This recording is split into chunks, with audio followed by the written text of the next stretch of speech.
Let me just preface this story as to why I was traveling alone. So, one of my best friends, Kayla, and I, we work seasonally at a hiking lodge in BC for the summer. We're both girls in our early 20s. She lives and goes to school in New Brunswick, and I live and work as a chef in Toronto for the winter. We decided this year, as I had bought a car, instead of flying back home, we would do an epic Canadian coast-to-coast road trip. Everything was going wonderfully. So wonderfully, in fact, that we ended up staying longer in a few unexpected places, and had to cut our East Coast portion of the trip short. Now, my friend Kayla started her schooling on November 1st, so I dropped her home in Moncton, New Brunswick, on Halloween, and stayed the night at her place, planning to head back to Toronto the next day, of course. After a few glasses of Chardonnay and some laughs, I decided that I couldn't come this close to the East Coast and not see the Cabot Trail in Nova Scotia, something that has been on my bucket list for years, in fact. So, knowing I still had a week more of vacation before my winter contract, I hastily booked a hostel for the next day, November 1st, the Acolyte Hostel on the Cabot Trail. When I booked, only one option came up. I assumed because I waited until the last minute to book, a private dorm with a queen-size bed for $35. I thought at the time that that was a bargain, and booked it immediately. I left Kayla's house in Moncton at 7 a.m, knowing that it was going to be a long drive. Now, the Cabot Trail is roughly 150 kilometers long, so I thought, to be safe, I'd plug the hostel address into my Google Maps and head straight there to get my bearings. I would arrive at the hostel for roughly noon. Knowing it was too early to check in, I figured that I'd consult with the front desk and figure out the nearby hiking trails and bring my bags in later. I was about to arrive at my hostel, according to Google that is, but all around me was nothing but farmland. Google instructed me that the destination was on my left, but I saw nothing. About 50 yards up the road, I saw a wire bar bent to look like the letter A, spray-painted bright red. I was staying at the Acolyte Hostel, so I guessed that must have been the place, and followed the dirt road. It led me to what I can only describe as a dilapidated barn. No signage, there were 2 cars parked in front, so I parked alongside and got out of my car to try and figure out where I was. Once I got out, a smallish man, around mid-40s with dark hair and intense eyes, popped out of the barn and asked me if I was staying with them tonight. I said yes, and he asked me why I booked so last minute, and I explained to him my situation. Seemingly satisfied with my answer, he insisted on taking me on the grand tour of the barn.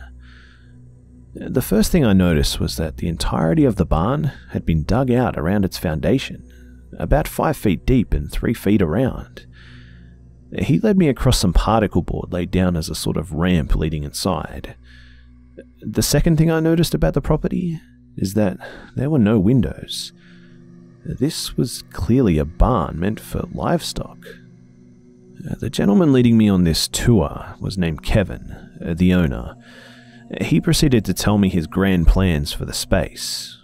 It all seemed pretty far-fetched, as it was just a big barn with particle boards separating most of the rooms, if you can even call them that.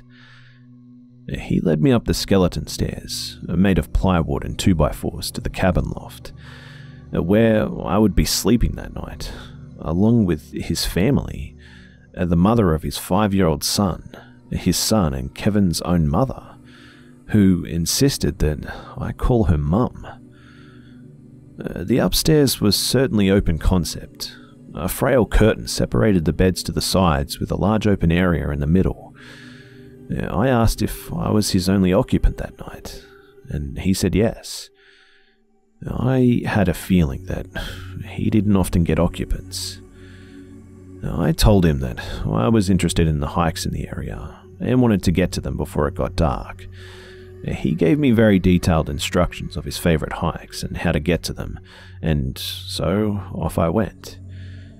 I figured the place wasn't ideal, and I wish the website would have let me know that it was being built. But hey, I booked last minute and beggars can't be choosers, right? Plus, he was really friendly and helpful on my hiking advice. So, I hiked the area until it started getting dark. I didn't pack enough food for the day, but I figured that I'd just head into town for dinner.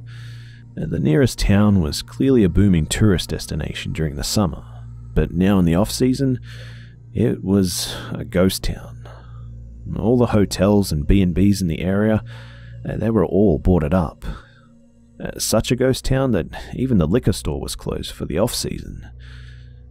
Finally, I found a dark, dingy, empty bar to eat a dinner. It was, to phrase it lightly, a disappointing supper. I had this romantic image in my head of me sitting on the harbour front, sipping on bubbly, slurping back some ocean-fresh oysters. I was assured by the server, bartender or cook, the fried oysters I had ordered were definitely not fresh. I figured with all of my options for things to do and see exhausted, I should just head back to the hostel and read my book. I got back at roughly 8 PM. I could smell the family that lived there was in the midst of cooking dinner. A little boy ran down the wooden steps to greet me. He yelled, as little boys always do, "Hey, my name is JP. What's yours?" I say, "Nice to meet you, JP. My name is Alex." He immediately asked if I wanted to come and play. I said definitely, just let me put my bags in my room first. He followed me through the translucent curtains to my room, so instead of getting settled in, I just headed straight out into the main area. I started throwing a foam ball around with JP. His mother, father, Kevin, and grandmother, or mum, they were all just sitting down to eat without even acknowledging that we were there, playing in front of them. The mother and father also just start what seems to be a basic argument, which then turns into them yelling at each other. Completely weirded out, I told JP that I needed to go to my room and call my mummy as she was wondering where I was. Of course, the boy who doesn't understand proper boundaries yet follows me through the curtains and sits down on my bed. I tried taking his attention away from his family fighting, so I start asking him where he goes to school and his favorite color, etc. His mother starts calling for him and he doesn't answer, instead choosing to sit on my lap and hug me. Not wanting to cause any problems, I yell to the mother that he's in my room. She runs in and snatches him off of my lap and yells to the father, "I know what you're like when you get this angry. I'm taking JP. Don't follow us." I hear her book it downstairs and him run after her. I hear a car start up in the lot and not just drive but fucking peel out of the driveway. I hear him cursing, a door slams, and then the sound of the excavator I had seen outside earlier that day came on. I guessed that he wanted to do some handiwork to let off some steam or something. Now, just left upstairs is me and Grandma, who still insisted that I call her Mum. I walk out of my not-so-private curtained room with my bag and say, "Hey, listen, you guys have been great hosts, but I should really go." She starts rubbing my arm, though, and telling me to stay, explaining that her daughter-in-law doesn't understand Kevin like she does, and she's the real problem.